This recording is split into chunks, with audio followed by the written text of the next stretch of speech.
स्वागत है। Allahabad high court group C यानी कि junior assistant and paid apprentice की स्किल टेस्ट हो चुकी है। तो अब भैया कितना इसका एक्सपेक्टेड फाइनल कट ऑफ जाएगा उसके बारे में इस वीडियो में बात किया जाएगा।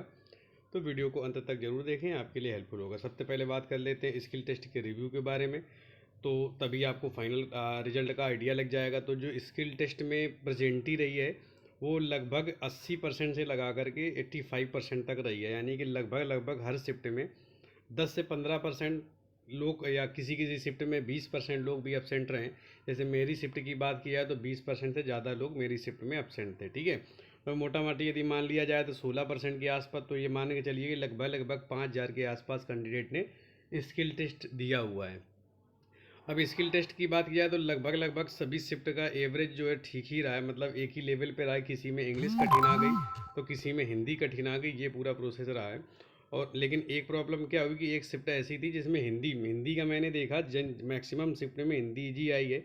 और 2 शिफ्ट ऐसी थी, जैसे कि 25 तारीख की सेकेंड शिफ्ट और 25 तारीख की लास्ट शिफ्ट, जिनमें लोगों ने बताया सेकेंड तो मेरी थी। अब ये मत कहना कि अपनी शिफ्ट को कठिन बता रहे हो, तो भैया ऐसी बात नहीं है। आप लोगों से बात करिए तो हो सकता है ऐसा ही वो भी बताएं, या मुझे लगी हो, ठीक है, हो सकता है आपको ना लगी हो। और 25 तारीख को लास्ट शिफ्ट में भी लोग बता रहे हैं कि हिंदी की जो स्किल थी वो थोड़ी सी कठिन थी।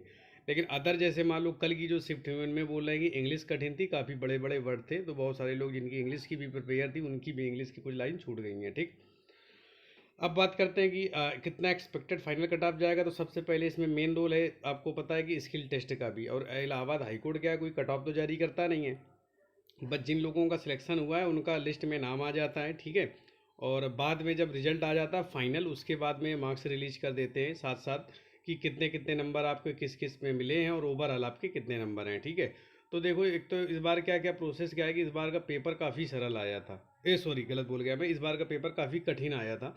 और पिछले बार यदि पेपर देखें, एक 2017 में वैकेंसी 16-17 में आई थी, उस पेपर की तुलना करें और 2018 की तुलना करें तो आपने देखा होगा कि 136 कट ऑफ 2016-17 वाले में गई थी। वो मैं बार बार नहीं दिखाऊंगा, आपने देखा हुआ होगा। ठीक है, अब 2018-19 वाले पेपर की मैं कट ऑफ पहले आपको थोड़ा सा दिखा देता हूँ, तो और आपको एक आइडिया लग जाएगा। तो यहाँ से आप देखो कि ये जो कट ऑफ है ये 2018-19 की फाइनल कट ऑफ है, जिसमें यूआर की आप 126.883 देख रहे हैं, ओबीसी की आप 119.224 देख रहे हैं, शेड्यूल्ड कास्ट की 114 देख रहे हैं, शेड्यूल्ड ट्राइब की 92 देख रहे हैं, वुमेन जनरल की 121 देख रहे हैं, ओबीसी की 125 देख रहे हैं, एससी की आप 115 और एसटी की 119। अब क्या था, पिछली बार का यदि आप पेपर उठा के देखेंगे तो उस पेपर में इस पेपर में बहुत बड़ा अंतर था। ये पेपर बहुत लेंदी था। ठीक है, अभी भी क्या है ना, बहुत लोग बोल रहे हैं कि पता चला कुछ हमारे ही मित्र हैं, जैसे मान लो उनके नंबर कम थे। एक हमारे दोस्त हैं, उनके नंबर ये मान के लिए 74 थे और उनका यूआर से हुआ है। एक 73 में यूआर से हुआ है। अब लोग मानने के लिए नहीं तैयार थे। अब हो सकता है कि यदि बाद में जो दो क्वेश्चन का इशूज आ रहा था उनके बड़े हों, लेकिन स्टार्टिंग में 73 यूआर तक में हुआ है। ठीक है, आप माने अथवा ना माने, क्योंकि मेरे सामने उन्होंने काउंटिंग की थी एक 74 और 73 वाले में। ठीक है, यानी कि हम मान लेते हैं कि 74 ही मिनिमम गया होगा, एक दो क्वेश्चन उन्होंने गलत चेक कर लिया होगा या वैसा वैसा। ठीक, तो मान के चलिए 74 पे यदि यूआर का होता तो थोड़े थोड़े कम नंबर पे आप ओबीसी को रख लीजिए। और पिछली बार का सिस्टम ही अलग था, 77 से 78 के आसपास में यूआर का हुआ था।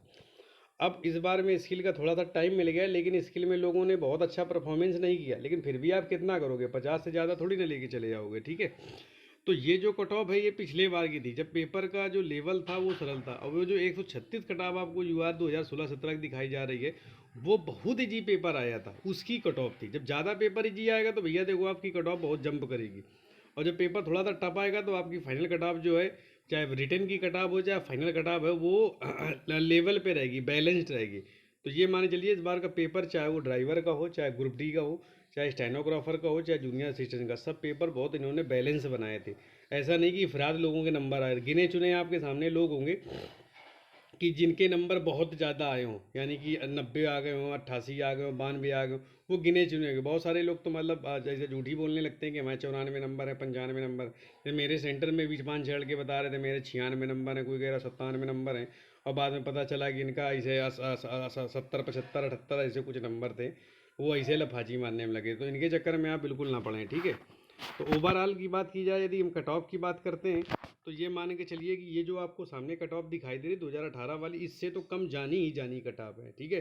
क्योंकि इस बार टाइपिंग में भी काफ़ी इफेक्ट पड़ेगा और आपके जो नंबर हैं टाइपिंग में अभी आपको लगता है कि हमारी टाइपिंग बिल्कुल 100% एक्यूरेसी गई है, हम इतने इतने नंबर ले आएंगे, लेकिन पता है जब वर्ड बार बार रिपीट होते हैं तो जरा में गलतियाँ होती हैं।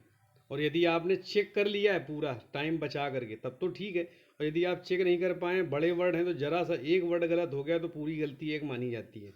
तो 1 2 3 नंबर कब आपके स्किल से निकल जाएंगे आपको पता भी नहीं चलेगा, ठीक।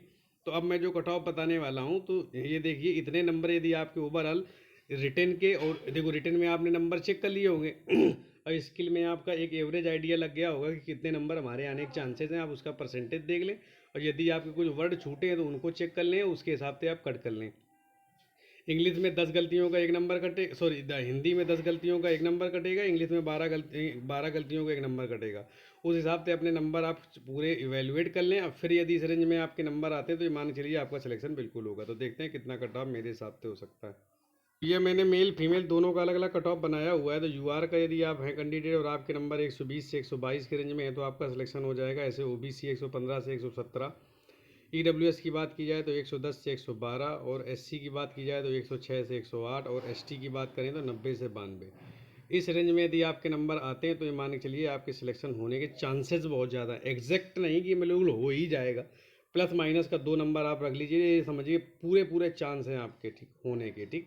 क्योंकि वो देखो यहाँ पर कंसिस्टेंसी बहुत मैटर करती है कि जहाँ पर ज़्यादा लोग बैठे होंगे वहाँ पर थोड़ा प्रॉब्लम होती है। जैसे मान लो कि एक्चुअल कट ऑफ मान लेते हैं कि 74 गई यूआर की, और 74 से यदि 80 तक मैक्सिमम कैंडिडेट यदि यहीं बैठे हुए तो देखो प्रॉब्लम यहीं पर हो जाती है।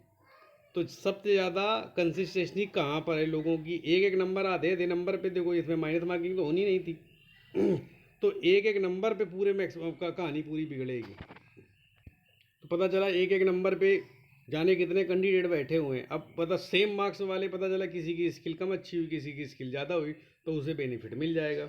अब कुछ कैंडिडेट ऐसे हैं जिनके 80+ नंबर है, यदि उनकी स्किल बिगड़ी हुई होगी और तो उनके पास पहले ही अच्छा खासा उनके पास नंबर ज़्यादा है तो उनका थोड़ा बहुत फ़ायदा मिल जाएगा, इधर से भी कोई दिक्कत नहीं होगी।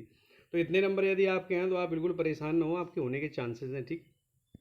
अब देख लीजिए कट ऑफ है कि यदि इलाहाबाद हाई कोर्ट में आपकी वुमेन है और आपके यूआर में 116 से 118, ओबीसी 114 से 116, ईडब्ल्यूएस 108 से 110, एससी 105 से 107 और एसटी के 95 से 96 के बीच में टोटल आपके नंबर यदि आ रहे हैं तो आपके सेलेक्ट होने के चांसेस बहुत ज़्यादा हैं, ठीक है।